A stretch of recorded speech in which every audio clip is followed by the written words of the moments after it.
Jika demikian, untuk apa para malaikat diharuskan bersujud?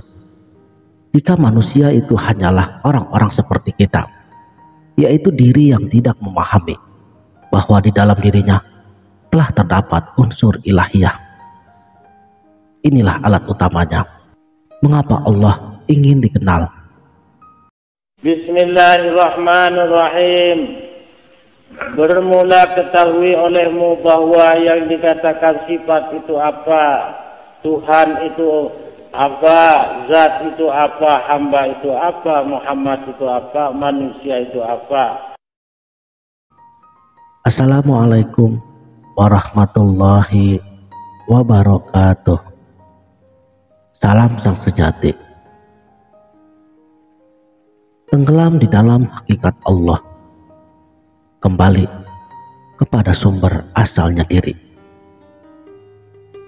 Allah Subhanahu wa Ta'ala merupakan sumber segala sesuatu, karena segala sesuatu bersumber dari kalam kunnya, dan segala sesuatu merupakan kehendaknya. Tentunya segala sesuatu juga diberikan kudrat dan irodatnya agar mampu mempertanggungjawabkan setiap perbuatannya masing-masing. Inna lillahi wa inna ilaihi raji'un. Ini merupakan dasar daripada pernyataan bahwa segala sesuatu akan kembali kepada asal dirinya masing-masing. Jasad kembali kepada tanah, sebagaimana asalnya yang diciptakan. Ruh kembali kepada asalnya. Nafas kembali kepada asalnya. Tetapi, apakah kita harus menunggu meninggal dunia baru mau kembali kepada asalnya diri kita ini? Yang ada malah akan nyangkut di pohon toge, karena selama hidupnya diri tidak mengenal hakikat sejati, siapa diri yang sebenarnya. Atau haruskah mendapat musibah terlebih dahulu baru akan sadar untuk mengingat dan kembali kepadanya? Rasulullah Shallallahu Alaihi Wasallam, beliau bersabda, "Anta mautu qabla mautu." Matikanlah dirimu sebelum kamu mati.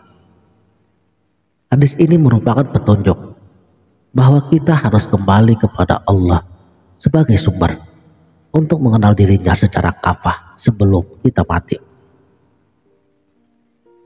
Kematian sebelum mati diawali dengan matinya cinta kepada dunia, yaitu dengan berzuhud. Kemudian dilanjutkan dengan matinya sifat-sifat dolalah, memberantas penyakit jiwa dengan takhalli. Kemudian mematikan seluruh ingatan terhadap segala sesuatu yang selain daripada Allah.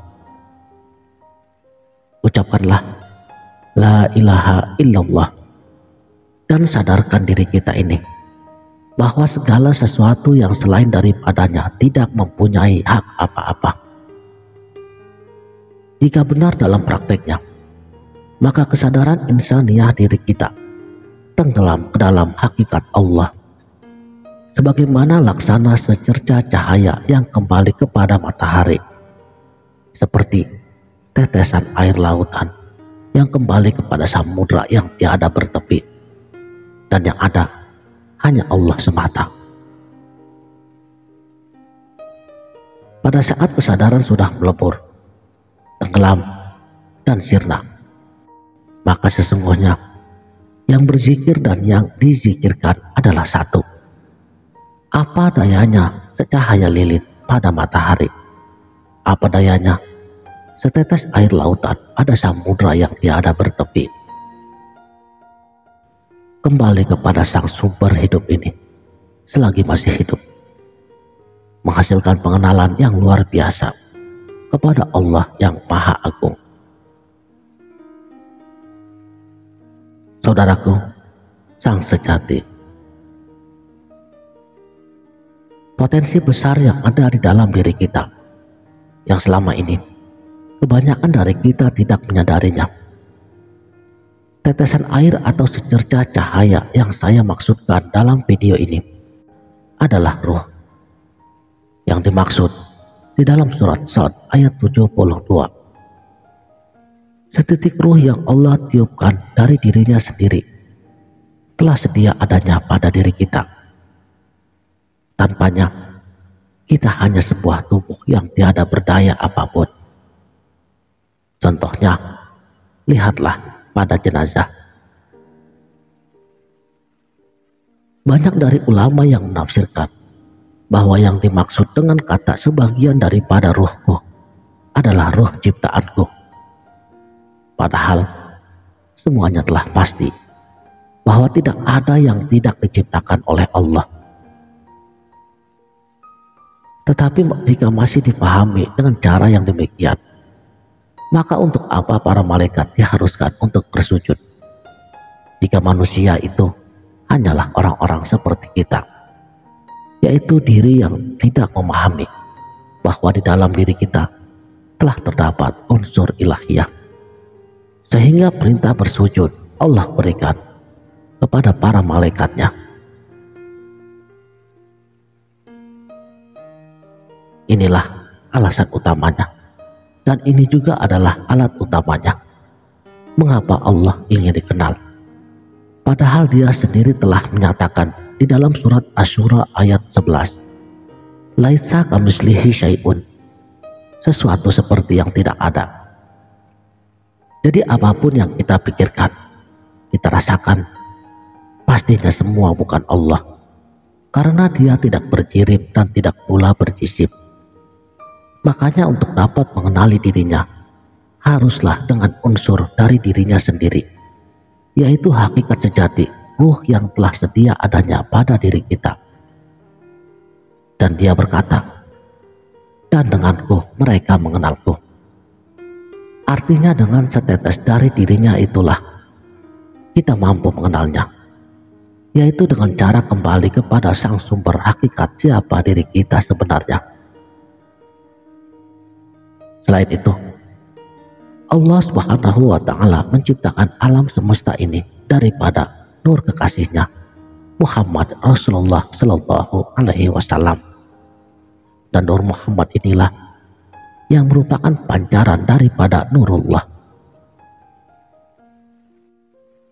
Perhatikan sebuah hadis yang diriwayatkan oleh Jabir radhiyallahu an, bahwa sesungguhnya beliau bertanya kepada Rasulullah Sallallahu Alaihi Wasallam, "Ya Rasulullah, apakah yang pertama kali Allah ciptakan?" Kemudian Rasulullah menjawab, "Awal mula Allah menciptakan nur nabimu, dan dari nur itulah segala sesuatu diciptakan, termasuk engkau.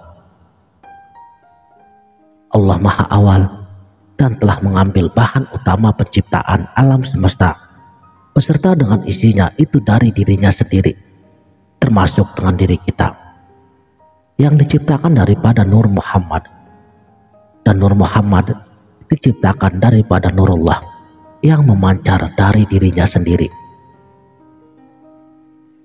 Memahami tauhid keesaan merupakan kenyataan kembalinya seorang hamba kepada Allah sebelum dia mengalami kematian yang sebenarnya, dan kembali kepada Allah sewaktu masih hidup itu jauh lebih penting, agar selalu perilaku lahir dan batin senantiasa mendapatkan bimbingan dan mesra bersamanya. Sekianlah, terima kasih telah menonton. Jangan sungkan untuk berbagi pengalaman di kolom komentar. Sampai jumpa di video selanjutnya. Wabillahi taufik wal hidayah. Wassalamualaikum warahmatullahi wabarakatuh.